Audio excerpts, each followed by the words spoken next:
Many jobs were lost, so many industries became not safe. Whenever I'm just about to be zero on my bank is when a job has worked out. Like healthy for your paycheck, but healthy for your body or not is something we can debate. You know what they say? Desperate times call for. Stretching every dollar, skipping outings, and surviving until that first paycheck finally lands. If you've been there or you're there, this one's for you. This is Desperate Times. Hey guys, welcome back to Desperate Times. I'm Varun. And I'm Sakshi. And this week's episode is hopefully going to be one that a lot of you will relate with if you are someone who's moved countries, if you're someone who's just starting off your career, or actually anyone really, because money is a big part of all of our lives in more ways than we realize. It's kind of something that controls everything that we do. And unfortunately, all of us sometimes do find ourselves in situations where we're kind of just, wouldn't say struggling with finance, but just still trying to like figure out how we're trying to, as Sakshi rightly said in the intro, stretch out every dollar at some point in time in life.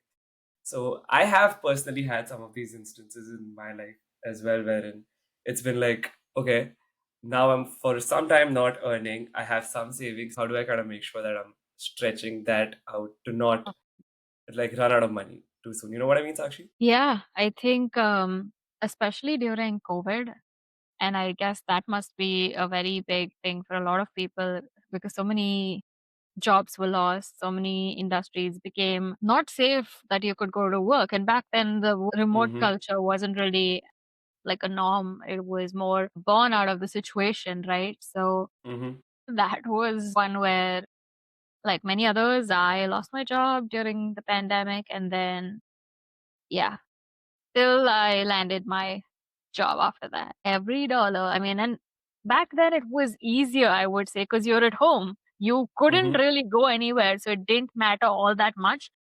Yep. And then if you were living with your parents like I was, then they were paying for groceries and everything. But if you weren't, then yeah, that could have been pretty tough. Yeah, I mean, we've been pretty fortunate, at least in those situations where early on, when we had those struggles of like, okay, now I gotta make this money last, we were fortunate enough to be in a situation where we had family that was supporting us. We didn't have rent as an overhead as much on our Yeah. heads. We didn't have like cost of living in terms of groceries. It was just us trying to stretch every little rupee, dollar, whatever you want to call it, a Mm, currency out to its maximum potential to just spend it on whatever extra we need, yeah. not so much our Necessity. survival.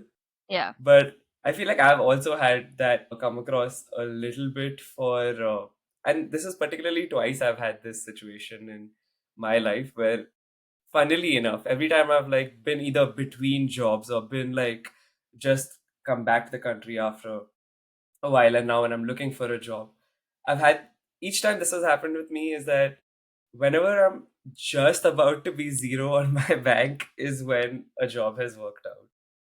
I mean, that's great because Yeah, that does but not happen for everyone. it doesn't. But those situations at that point in time, they are pretty tricky because even the smallest of expense, like for example, if I'm looking to buy a sauce for that matter, which might be like an $8 sauce versus I see something that's a $5 sauce, I'm like, you know what?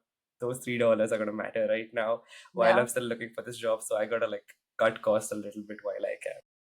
It's not even about when you're looking for a job. Like, hey, if it's literally like ketchup for $8 versus ketchup for $5, how does it really matter? Even if like you're, draining your, like you don't have a job yet. And then otherwise also I would say go for that $5 because yeah, saving for a rainy day, I really do believe in that. And then this whole episode even, right? Like it's really down to the wire. And those situations happen. Not that, Mhm. I mean, I guess whoever hasn't had it, great. Like they're fortunate and lucky enough. But I do believe in saving for a rainy day. For sure, for sure. Okay, let's take this maybe one phase at a time and let's see how we go with this one.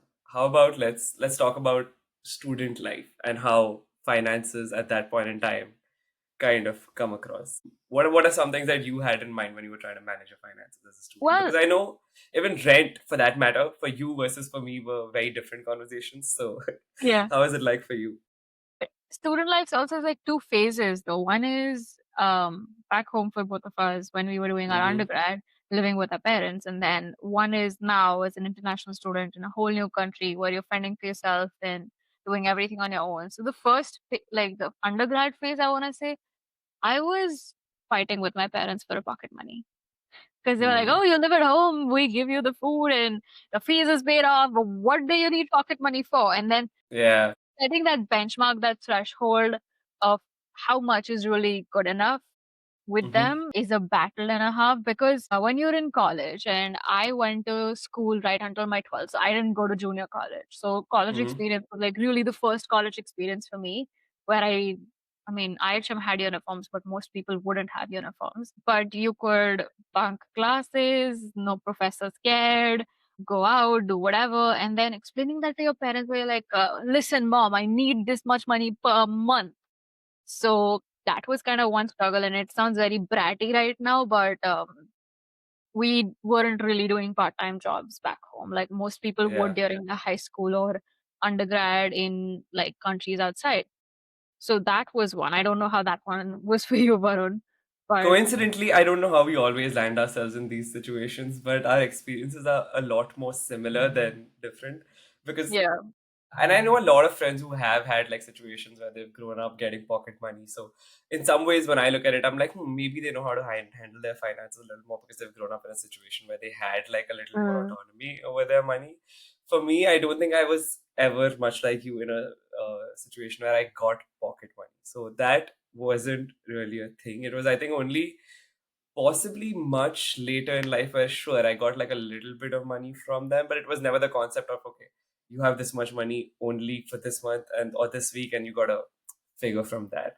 So mm. never really dealt with those aspects of money directly, but I know a lot of people who have. And I feel like it's a good point of conversation here that we have. Like, do you think that people who have grown up with pocket money manage their finances better in some way, or do you think it doesn't matter, it's a toss up? I think it matters because you can it's really a personality thing and how like financially literate you are, and as a young child like you just want everything, I suppose, and then some people are like, no, I'm gonna save it to buy something bigger. Like I was one Mm-hmm. of those kids, when festivals arrive, when birthdays arrive, you get money, Mm-hmm. I would Yeah. stack everything up and make like a huge like folder of money so I could get something nice and big. So I wasn't like running after those small things. So I think it really Mm-hmm. depends on personality, your circumstances. Like if you've had pocket money growing up or not, like I didn't, but going into college, my parents were like, listen, your expenses are getting out of hand. This is what you're getting monthly. Do whatever you want with it. You won't get more than this per month. And that's where those fights really began. So that is when I felt like the first thing about stretching every dollar. And then when we had outings during Mm-hmm. college, which one do I prioritize? Which one do I really need to go for? Which one can I afford? Mm-hmm. So that was fun.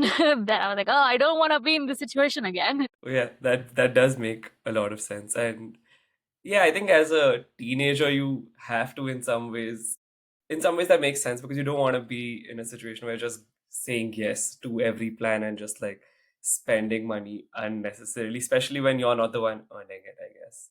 Yeah. And then you have, all those conversations with your parents. So that was one, and then Mm-hmm. when you were talking about the international student bit, Varun, I think that is so, so different than the undergrad bit where you're living with your parents and everything, because Mm-hmm. no one really talks about the upfront costs that you have before you can really get your first job. Because when you Yep. come here, you need to, set up your bank accounts. Now that doesn't cost money as such because you're transferring funds, but then you do that because you need to pay deposit for rent, right? Like that's the Yeah. first basic thing. You have to get a phone, so you have to pay the bill for that. You have to get Wi-Fi and then like basic furniture even. All of those Mm-hmm. upfront costs are basically while you're looking for a job, unless you're like really smart and you've already landed a job before you've come. But even then, the paycheck does take like 2 weeks to arrive in your bank account, right? So account for all of those things. But somehow I feel like I'm pretty grateful for the fact that paychecks out here are once Two in two weeks. weeks as opposed to Yeah. a month. I feel like that really, in some ways, does help me at least plan my finances out a lot better for the month Yeah. because it's easier to mentally go from like, okay, now I'm at a point where I'm exhausting my finances and I have like this money that I had to put aside. I'm not going to touch it. And then to go from that to thinking, okay, now for the next 3 weeks, I need to maintain this. If you somehow Yeah. just burn through everything early on. But now in this situation, when we get paid like once in 2 weeks, it's a lot easier because at least you know that, okay, if it's this week that I've exhausted my money, I just have to go one more week till I figure out what I'm doing.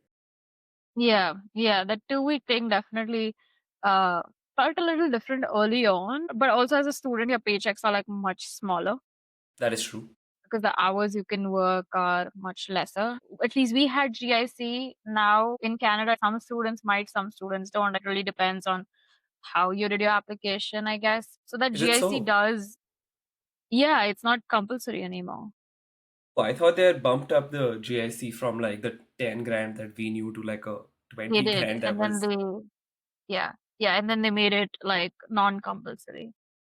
Oh, that's interesting. Yeah. Anyway, so I mean, when that was coming in waves, like it was a little bit of a, I guess, solace that you had money coming in, but True. those paychecks were definitely tiny early on, and I, at least we've spoken about this before, didn't get a job right away Hmm. as a international student, like even a part-time gig. So our college actually had these. I mean, they still do. They have a lot of provisions for students, not just international students, but students in general. So there's SNAP, which is the food program that they have that you can register for every month basis what your income is, and then you can get food. So that's either mostly dry stuff Hmm. that reduces your grocery bill right on a monthly basis. So it For definitely sure. counts. And then they also have supplies in the sense that if you needed, at least on our Frosh Day, basically, which is the first day where you see your campus and everything. They Hmm. had wet wipes, they had masks, there was a T-shirt, like all the stuff that you get as a first day thing, Hmm. like notebooks, pens, and all the small expenses like add up quickly. So having that support is really nice. That is true. That is super true. And I feel like that's something a lot of universities do kind of figure in some way or another to perhaps reduce just daily costs on their students by like giving them some kind of amenities, facilities, and like things like that, which is really, really good because as you rightly said, those early paychecks are never enough. And all they're potentially doing is just about maybe covering your rent and Yeah. then some. They're just putting you like over the edge a little bit and then yeah. Yeah, there is a lot of like financial planning that is involved as a student because you're unfortunately just not earning enough. I will say that we were a little more fortunate where at least the laws were in our favor as students, Mm. whereas immigrant students, even if we were working, or even if we were doing full time courses, were still allowed to work off campus full time if we chose to. Yeah. But that I feel like for people coming in now is going to be a lot tougher because those hours have gone back to what they used to be of like those 20 hours. So, if Yeah. anything, stretching out that dollar in that sense is going to be the most important conversation now for most students. Yeah, and really like taking advantage of all of these things that colleges provide. So our college used to also have events, like different clubs doing events, blah blah blah, and most of those places would have food. So I know Hmm. for a fact that a lot of people are like, oh yeah, today is just like free breakfast or like free lunch, and why not, right? Like, Yeah, who doesn't like free stuff? yeah, for And if sure. your college I is mean, providing it to you, you're not going out of the way for it. It's yeah. literally you attending it after your classes or something. Why not? And I definitely know a lot of my classmates who like made the most of this one service at Concordia called like the People's Potato, which was basically every like I think Monday through Friday or maybe a day or here and there that they don't do it, but Monday to Friday every day free lunch. It's just Wow. students coming in, students preparing it, and then serving it to other students who come in there. Oh, So it was a super nice. great concept to like just Yeah. it was all vegan, so like if unless you want to look for like a fancy meal, you're not gonna get it. Mm. But if you're just looking for basic food to get through for at least lunch for most days. That's great. I mean, we didn't have that free lunch concept, but then our college also has hospitality schools, a chef school, and much Hmm. like we had an IHM where, we used to make things and then those used to get sold in the canteen. They have that concept too where they make those things and then there's like a student run canteen that you can buy food. And this is like nice gourmet food for a better price. So, and it's on campus. So while you're in between classes, you can quickly go grab something to eat, and those kind of things really do matter because a lot of students do end up in accommodations that are shared, right? Yeah. And then it's just battle between like who's in the kitchen or how much space do I really have, and also time. We don't talk about like the financially constrained like time. You're doing your assignments, you're attending classes, or you're Hmm. doing a part-time job, and then just taking care of yourself goes to the back burner, right? And Yeah. food cooking is really one of them, or then like I did at least resort to instant meals, Yeah. which is no good Been for there. you, but that's another kind of desperation in terms of finances, time, and everything, right? So I mean, yeah, it's definitely not an healthy option, but if you look at it from the point of view of eating something relatively healthier as opposed to eating out, your eating out is probably going to cost you around $25, including tips, including service charge, blah, yeah, blah, blah. If you're for just trying to sure. order in, it's going to at least cost you $25 a meal versus something that's like a ready to eat, just heat and eat is going to be probably $4 to $5 the meal. So it Yeah, does really help you like save that little bit, but at the end of the day, it's not effectively healthy. It is no. healthier, but not the healthiest option Like out there. healthy for your paycheck, but healthy for your body or not is something we can debate. Yeah, for sure, for sure. And also with colleges being subsidized and everything, I don't know if you all have this in Montreal. I think you do student discounts on transit passes. So Yeah, that's oh. something our college had, which really, really matters as a student. 'Cause transit, one TTC tap is 30, lasts for Mm-hmm. 2 hours. And then if you're really going for a part-time job, you're going to college, you're hanging out with friends, that 330 tap every day can add up to a lot. So Yep. that's when the transit pass really matters. And then with Presto here in Toronto, at least you get like a student discount, which is Mm-hmm. great. And then also if you are like a high school student, it's even cheaper for you. If you're a senior citizen, that's like a different pricing. Um, so I think like that bit also matters so much. Oh no, 100%. And even as you were saying, in Montreal, it's a lot cheaper for students if you have like a student ID and you're getting your Opus card based on just your student ID. I think the Mhm. costs nearly come down to half of what like a monthly pass is like. Wow, So that's cheaper than it's Toronto. helping you a lot. It's helping you save that extra like $60 to $70 a month on travel, and that just gets you anywhere and everywhere. Yeah, that's For actually way cheaper. Yep. Yep, yep. The monthly pass here comes up to like about, I think, 58 to $60 if you're a student, as opposed to if you're just getting a regular pass, which I have been lately, it's Mm. more like $100, $110 expense that is just immediately added to that. Wow. Here, I think a student pass, if I'm not wrong, is 120 and a regular is 156. So, So it's I mean, not that that much of a difference, but like it saves you something there, right? yeah, I suppose so. I mean, Montreal, it's much cheaper, but also I feel like Montreal is smaller than Toronto that way. So maybe that's why. Who knows? Anyway, we Possibly. cannot really compare the pricing in Montreal and Toronto because everything is a lot different, including rent. Which So I that's feel like another, is also a major factor, yeah. yeah, that's another thing. Like if you're a student or an immigrant and you want to consider a city that is not that expensive, Montreal could be one, but it's also colder and And language. French. Yes, language. So gotta think about all your options. Yep. Let's talk a little about now. So, student life is, of course, one aspect of it, but then when the real adulthood kicks in again, and we've had this like twice in our life, right? One was when we got out of university and figuring out Mm. adulthood back then, and then after the reset, figuring out in another country with the same financial situation coming up twice. What was that like for you? To be honest, it wasn't that bad. Yeah, I only really faced not difficulties, I would say, but just stretching that last dollar and everything during my Mm-hmm. student days and then during that pandemic once where I mentioned. And that also because you weren't going out or anything, it was fine. Honestly, it was a blessing in disguise. Not that I'm saying the pandemic was a blessing, just my situation. But in Canada, with jobs and everything, fortunately, it's been okay so far. And like I Mm-hmm. know your story, Varun, is a little different in that aspect. Yeah, I mean, as you said, as I was a student, I feel like I still managed to take care of that situation decently well because I was in a situation where I had like an on-campus job, I then had an off-campus internship. Through summer to make that extra buck, I took off one more off-campus job. So just like juggling a lot of things at that point in time helped me just like figure my finances out better.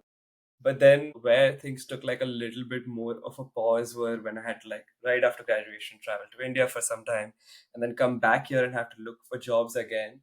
That's when things were a little trickier. I was still in a situation where my family was more than happy to support me through this time of when I was moving back to the Mhm. country and looking for a job again. So it was not so much of a financial stress on me at any point in time.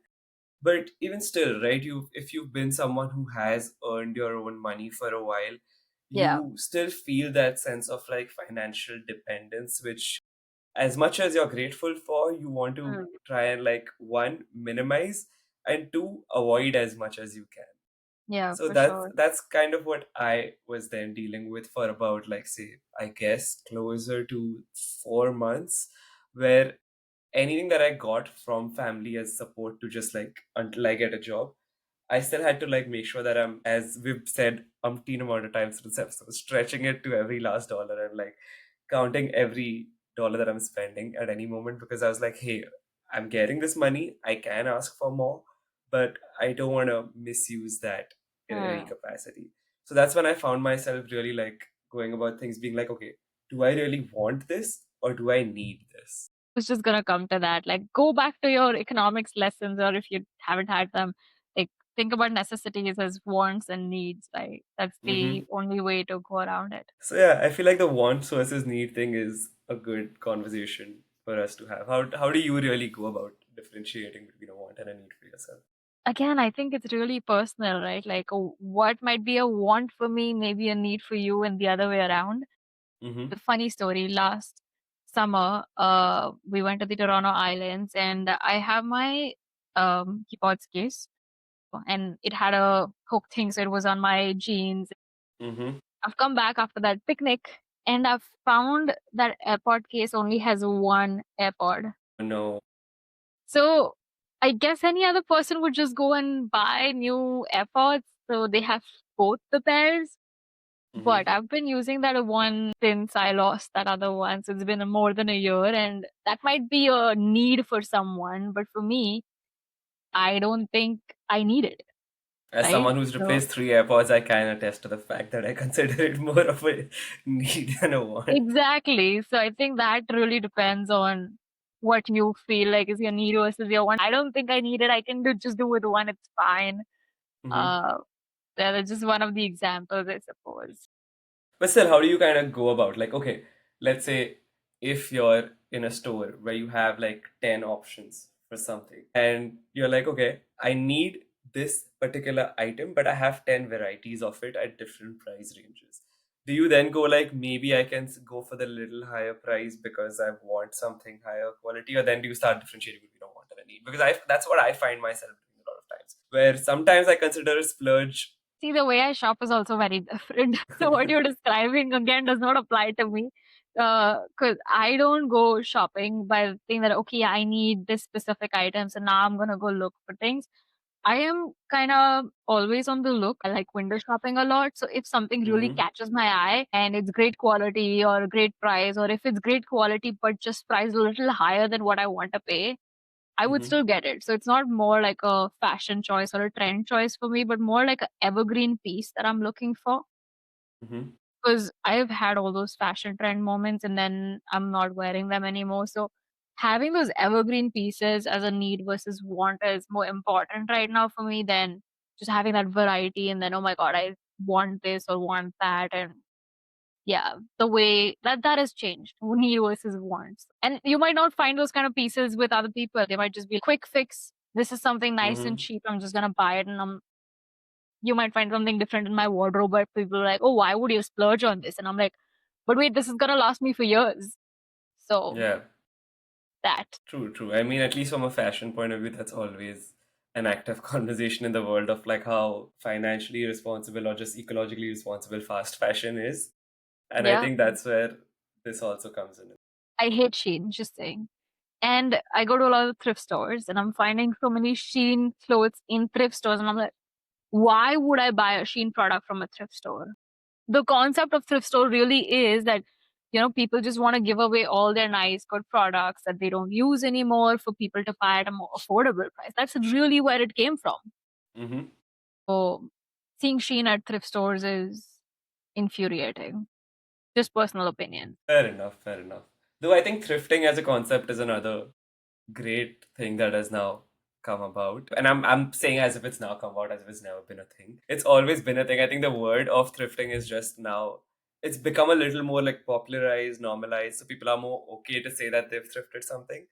As Yeah, opposed to because previously the perception of it was you bought something that someone else has use, owned and it yeah. yeah. But now it's more a like environmentally friendly choice, right? Like it's more about supporting environment friendly options and not fast fashion that way. Hmm. And that's another way where you can really save or stretch Exactly. every dollar. I personally love thrifting, whether that's clothes, whether that's furniture. So buying secondhand furniture as a student, I mean, it's really difficult to look at first hand, like new furniture, basically. So places like Facebook Marketplace and Carrot, I think Yeah. really go a long way. A lot of my stuff is secondhand, and honestly, you should just have a good eye for it. Yeah. If it's in a great condition, why not? True. And I think another great pro tip for like anyone, at least in Montreal, I know, is look just at your sidewalks on moving day, Yeah, because that is when you might actually find some really good stuff that people have just left out there, not left. because it's in Yeah, bad condition. They just don't want to move with it. And that, yeah, as a student, at least gives you a choice to at least bring into your own space if you want to like spruce it up a little bit, get it clean, get it like buffed up, whatever that is. But it yeah. saves a lot of money in terms of like having to set your whole space up front. Oh yeah, for sure. And that's a good thing about Montreal, even like cities like London, Toronto, downtown core, you won't see that because there's mostly Hmm. condos. But the minute you start going up towards where the houses are, you'll start seeing those things again. And I know friends and people who found some great things by just, people who've left things on their curb, and Hmm. no shame in getting secondhand, honestly. That's one thing. Back home, I guess there's a different notion about it, but I think even that is Hmm. evolving now because I hear more and more that people are buying secondhand items on WhatsApp groups. Like that's what they're using back home. So Hmm. why not? No, for sure. And I think I've heard of that as like a lot of like across the world in a lot of like communities. Like you live in a condo, so I'm pretty sure I'll have like a common group Yeah. for your entire condo building as well. And I'm Yeah. I'm sure there are a lot of people who like tend to post on that too, being like, hey, listen, I'm getting rid of this. Do you want to come get it? So in that case, Yeah. you're just literally getting it from their place as opposed to not even having that feeling of like taking it from a curb where it's been left or abandoned. Yeah. And for that matter, there was someone who was giving away a crock pot, like a slow cooker, for free some months ago, and we didn't have one. So I said, well, why not? Because then I can make other recipes that I Mm-hmm. couldn't before, and it's almost like set it and forget it, and honestly, saves you time in a way that you don't have to stand there and cook. So I said, well, it's free. What's the harm in trying it out? And then Mm-hmm. just this morning, there was this person who was moving countries, so they were literally like selling everything. Mm-hmm. So we're just looking on things that they posted on the Facebook group, again, condo group, like you mentioned. And I said, Mm-hmm. well, these are nice things that we could do, and they're in great condition. So Yeah. that also helps the other person because they want to get rid of all that stuff, and then it's a win for you because it's at a good price because it's secondhand. Yeah, so just do it. No overthinking required. Like things like a bed, mattress, I would still think about getting new, Yeah, obviously no, for for hygiene sure. purposes and everything. But furniture, go for it. I think the last thing that I want to touch upon, and that might be a little underrated, is just finding out the smaller expenses that you're doing and how you can kind of maintain a track of those. Like, I recently found myself just trying to figure out what my monthly expense is because I was like, hey, I should know how much I'm spending so that I can figure out how much I want to save, how much I want to Mm, invest, and how to plan my finances better. And I realized that step one of that was something as small as maintaining just an Excel sheet of like, yeah. here's my fixed costs, here's my overheads, and in that even including things like all the littlest of like subscriptions that you have going on for yourself, things like you might have an iCloud subscription, you might have a Netflix subscription, a Prime subscription, you might have like an Amazon subscription. Like all of these subscriptions really add up, and those are costs that you don't really realize are happening because you've set them on your like auto debit, auto credit, whatever it may be, right? So tracking those expenses in some ways really helps for you to at least know where, if on a bad day when you need to figure out where you need to cut those corners, you can at least know that okay, these are expenses that are going out that I've not been controlling, and that's what I can really like look back at to track. Yeah, and I think back home I used to have an app that would track basis like when you tapped your card or something, it was connected. And I'm sure there are a lot more apps now. And I, for one, follow a lot of financial influencers or finfluencers, and most of them will share like nice tips. They make content out of it, like this is what they do for a living. Do you want to I shout know out one. anyone? So one that I want to shout out at is Chelsea's Pursuit. She's actually Canadian too, in Vancouver, and she sells these Excel templates. Like you were talking about an Excel earlier, Varun. So she sells Mm-hmm. these Excel templates. I mean, that's one of the things that she sells. You could also do like personal consultations and blah blah blah. That template really is, I think, $8 or $9, and you can just use it. And that template has helped a lot of people. So she's one of the people that I follow. So the other one, and she's in Chicago, is Alex on a Budget, and she's a creator. So she makes content like money through TikTok, because in the US you can't in Mm-hmm. Canada. And then she also has her own stand store, and then just templates even. So if you're looking for someone in the US, she's a great option. And of course, there's so many other creators that talk about investing or just saving money or consolidating your Mm-hmm. debt or how to pay it off. So if y'all want more recommendations, drop a comment below and we can put that in the description for you guys.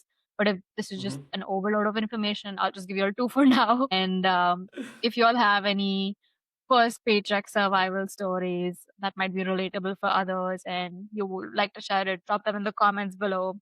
Mm-hmm. It's always nice to hear from you guys. And don't forget to like, share, subscribe, and just, yeah, keep those likes and comments coming our way. It really helps us. It Mm-hmm. keeps us motivated. And this is, by the way, the 25th episode of Desperate Times. Yeah, we completely Uh, forgot to yeah. mention that. So this is the 25th episode of Desperate Times, and we really want to take it to a much higher number. And your support really means everything to us. So yeah, we'll be super grateful for a subscribe if you haven't yet, or an Apple review if you are listening to your podcast on that platform for that matter. So yeah, with that said, we will see you guys again next week. Bye. Bye.